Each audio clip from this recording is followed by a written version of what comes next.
कुसंग घर में ही निरंतर बना हो तो क्या किया जाए?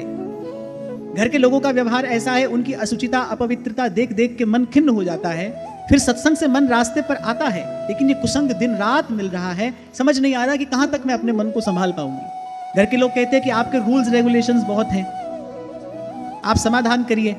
आपने कहा है कि कुसंग से बचने का एक ही उपाय है, सत्संग में बने रहिए, वो भी मैं निरंतर करती हूँ, फिर भी कभी कभी मन विचलित होता है। आप देखो घर मन विचलित कब हो रहा है? जब प्रभु से दृष्टि हट रही है तब मन विचलित हो रहा है। पहली बात, सबसे पहली बात, आपको ऐसे घर के लोग मिले, आपको ऐसा वातावरण मिला, इसमें दोष किसका है? किसका दोष है? अपना ही है ना भाई, अपना ही कोई कर्म है जो इस रूप में ये आकार लेकर हमारे सामने आया है।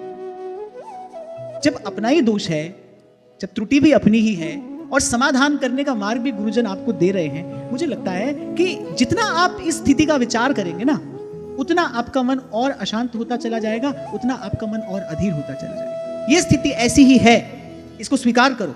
और ऐसी स्थिति मेरे जीवन में क्यों आई है? ये मेरे ही किसी कृत कर्म का परिणाम है, इसमें किसी दूसरे का दोष नहीं है। आप उनके आचरण की असुचिता अपवित्रता देखते क्यों हो? मैंने तो कुछ दिन पहले भी आपसे कहा था, जब एक बच्ची ने मुझसे प्रश्न किया था कि घर में सब लोग नॉनवेज खाते हैं, क्या मैं भजन कर सकती हूँ? क्यों नहीं कर सकते आप? अरे आध्यात्मिक यात्रा सबकी अपनी अपनी है भाई, इस मार्ग पर आप बिल्कुल अकेले हो, कोई आपके साथ नहीं है, और किसी को भाव से या विचार से भी अपने साथ लेने की आपको कोई आवश्यकता भी नहीं है।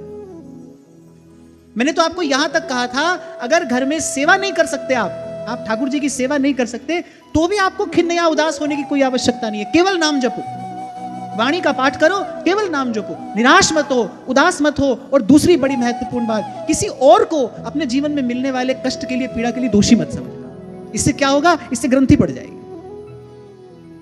जो है भाई वो हमारे ही कर्म का परिणाम है। और आप ईमानदारी से भजन करो, आप ईमानदारी से साधन करो। अरे कोई भी समय ना एक सा रहता है ना रह सकता है।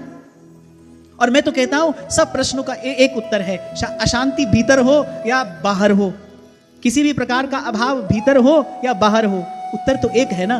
निज अनुभव सुन कहूं खगेसा, बिन हरि भजन न जाहि कलेसा। और तीसरी एक कमी जो आपने स्वयं अपने प्रश्न में लिख कर दी, आपने कहा कि मैं कहां तक अपने मन को संभाल पाऊंगी। नहीं, आप अपने मन को मत संभालो, मन तो गुरुदेव को निवेदन करो। आप अभी तक अपना मन अपने पास रखे हो, तभी तो ये सब झंझट हो रहा है, तभी तो ये सब कष्ट हो रहा है। जी देकर जी के सुख दुख की चर्चा किस मुख कही है? कर सकते हो, सेवा करो।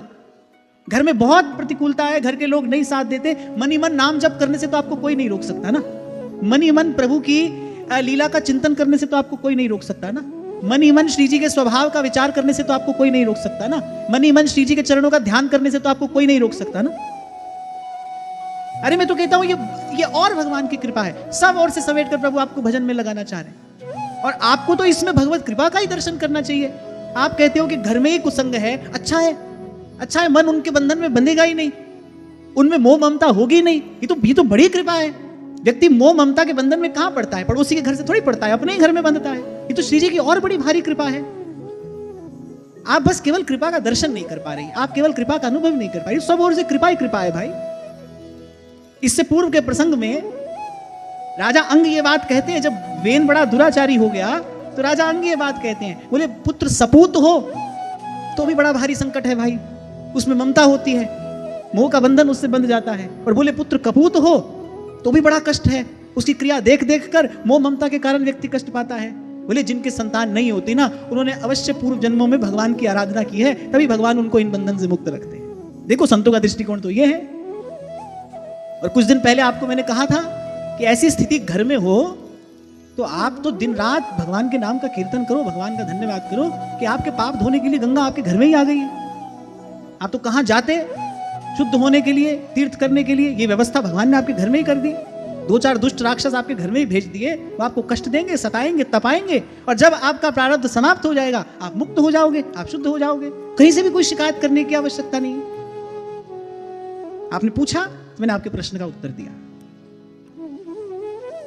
भक्त वही है भाई, भक्त वही है जो हर स्थिति में अपने प्रभु की कृपा का दर्शन कर पा रहा है, अनुभव कर पा रहा है। यदि मन विचलित हो रहा है, अर्थात कहीं ना कहीं विश्वास का अभाव है, क्योंकि अगर प्रभु पर विश्वास है फिर किसी बात का कष्ट कैसे है? अगर प्रभु पर ही विश्वास है, प्रभु हैं और आपके प्रभु हैं, उन्होंने आपकी व्यवस्था की है, फिर किसी बात की चिंता क्यों है, फिर किसी बात का कष्ट क्यों है?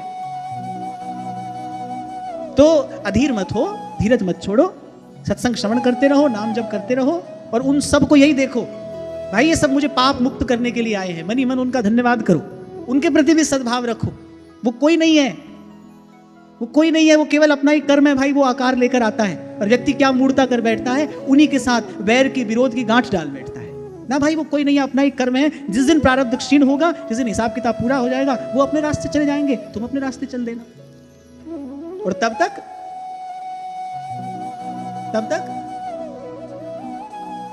नाम जपो सुख पाओ मन रे, नाम जपो सुख पाओ।